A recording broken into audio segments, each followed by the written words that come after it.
Fear is a funny emotion. It can either paralyze you into absolute submission of your life and current situation because it's easier to be comfortable than the alternative, or it can cause you to leap into the unknown with full acceptance that wherever you go is better than where you were. I think the majority of people fall victim to the first type of fear. When I left for Italy, I had zero expectations other than that I would be eating great food, which I'm happy to say that expectation was fulfilled beyond belief. I was excited because this would be my first time traveling alone, and it wasn't until the day of my flight that I began to feel scared.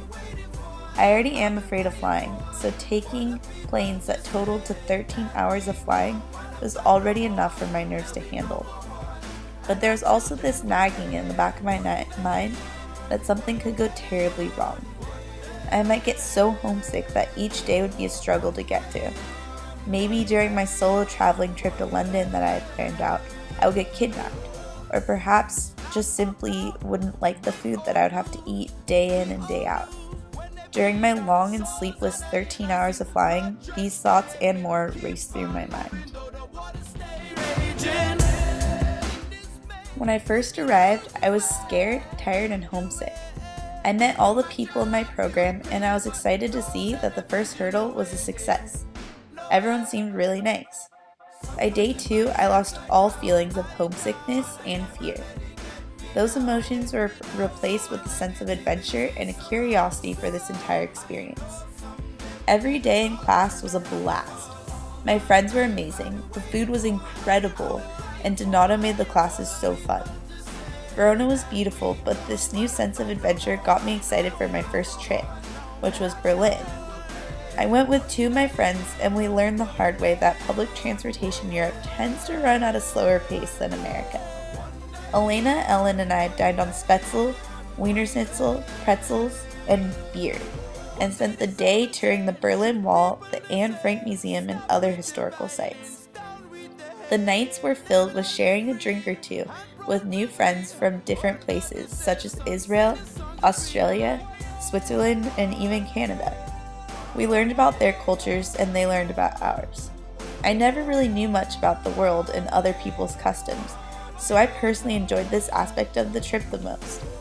It was a definite sad goodbye to Berlin the following Monday morning, but we were also excited to come back to Verona, which sort of became our home by now, which as much as I was surprised.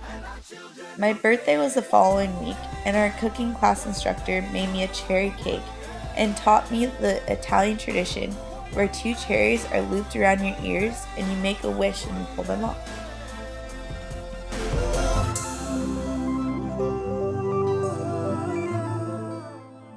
The entire experience made me feel full-heartedly welcomed into our little home away from home family.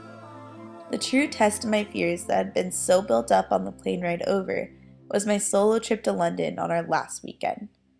I flew to London by myself and made a new friend from New Zealand on the flight.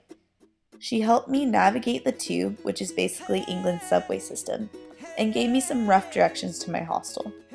I got lost trying to find my hostel once I got off of the tube, and had a little bit of a scary situation with a local trying to help me find my hostel.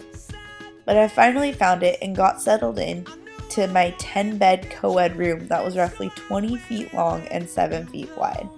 It did have a fantastic view of both Big Ben and the London Eye, as long as you could ignore the incessant squeaking of the train right below the window of the room. The next day I got lost trying to find a free walking tour and ended up walking directly into a parade for the Queen's birthday. I saw the Queen, the Duchess, and the Duke all riding in a horse and carriage that was only about 20 feet away from me. There were other people who were from the area who were crying in the streets because they were so excited about seeing the royal family. I experienced all of this because I couldn't read my map and I had gotten lost. I also figured that I had to do the things you do in the places you do them, so I took myself out to dinner in the middle of London at a table for one and ordered some fish and chips while watching the day slowly turn into night. I spent my last night in London cheering with the other Brits for England in the World Cup and wallowing with them all over our beers when they lost. The thing this trip taught me most about myself is that so often when things don't immediately go my way, I usually try to stop, reevaluate, and maybe ask for some advice. I never really allowed any spontaneity into my life, too afraid of what could happen if I let go of the reins a little. What I've learned is that even though the path isn't initially what I've imagined and prepared myself for, often the answer is right around the corner. If I just let myself attempt to figure it out without panicking, I'll get there in my own unique way and usually with a better story to tell.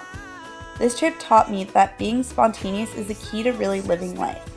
Ignoring my phone with its infinite sources of social media and engaging in conversation with those around me is what really matters. Life is now. It's not what happened yesterday. It's not what will happen tomorrow. It's what's right in front of us.